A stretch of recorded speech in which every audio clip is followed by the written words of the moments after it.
A lot of newer entrepreneurs and freelancers often wonder if having an LLC or limited liability company is going to lower their taxes. And the short answer is no, it won't. But you should get one anyway, because they're important for two reasons.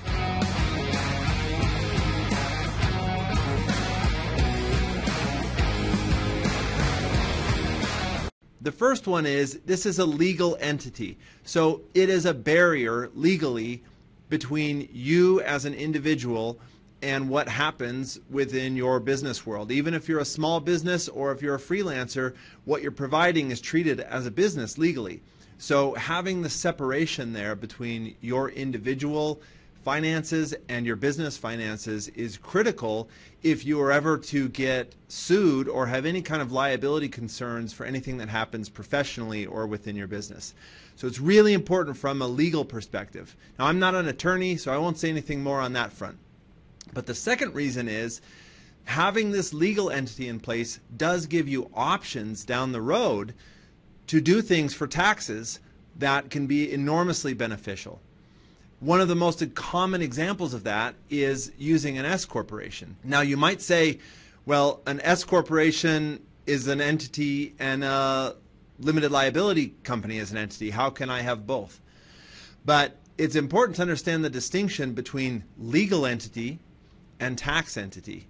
A limited liability company is a legal entity. It's the most common one because it is the most simple and inexpensive to start. So I would recommend using a limited liability company.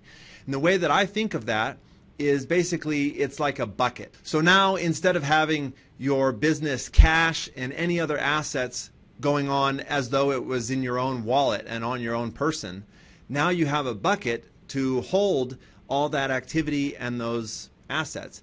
Now, we're talking about operating businesses here, but limited liability companies are often used to hold real estate for the same reason. Instead of that real estate being part of you as an individual, it now is something that's in this bucket, which you own the bucket, but it's separate from you. Now, what we're talking about with an S corporation is basically taking this bucket, this limited liability company, and putting a label on it and saying, hey, IRS, this bucket should be treated as an S corporation.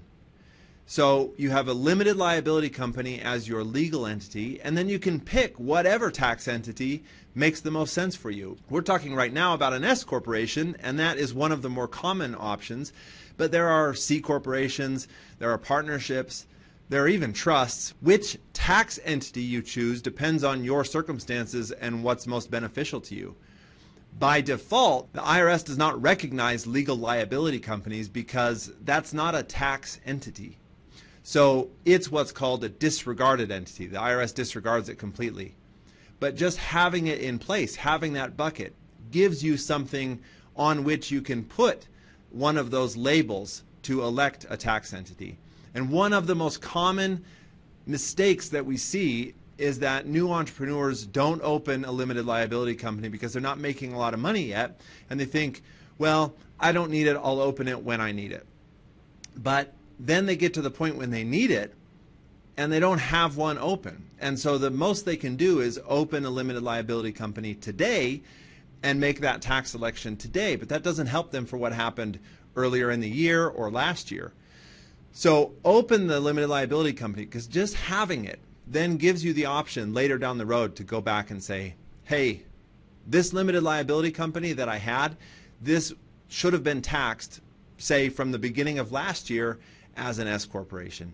It gives you options and it protects you legally. So there's no downside to having a limited liability company. In some future videos, we're going to get into the different kinds of entities from a tax perspective, the S corporations and C corporations and partnerships, and try and understand when you might want to use each one of those types of entities, which protects your assets but is completely disregarded for purposes of the IRS, and a tax entity, which is an election with the IRS to have your legal entity taxed in a certain way. If you can understand that, and second and most important, just go open an LLC if you don't already have one. That's enough for today. And then in future videos, I'm going to talk more about the different entity types and which one you might want to choose for your business or for yourself if you're a freelancer and when and under what circumstances you might want to make that choice and that election for taxes. Hope that helps. If you have any other questions on entity structures specifically, or any other tax topic, I would really encourage you to go check out our website, contigoadvisors.com. We have lots of resources there that include free downloads, checklists, list of deductions. There are lots of tools there that you can use. And also keep an eye out for future videos, because we'll be going into the different entity structures from a tax perspective and when and why you might want to use each one of those. Thanks.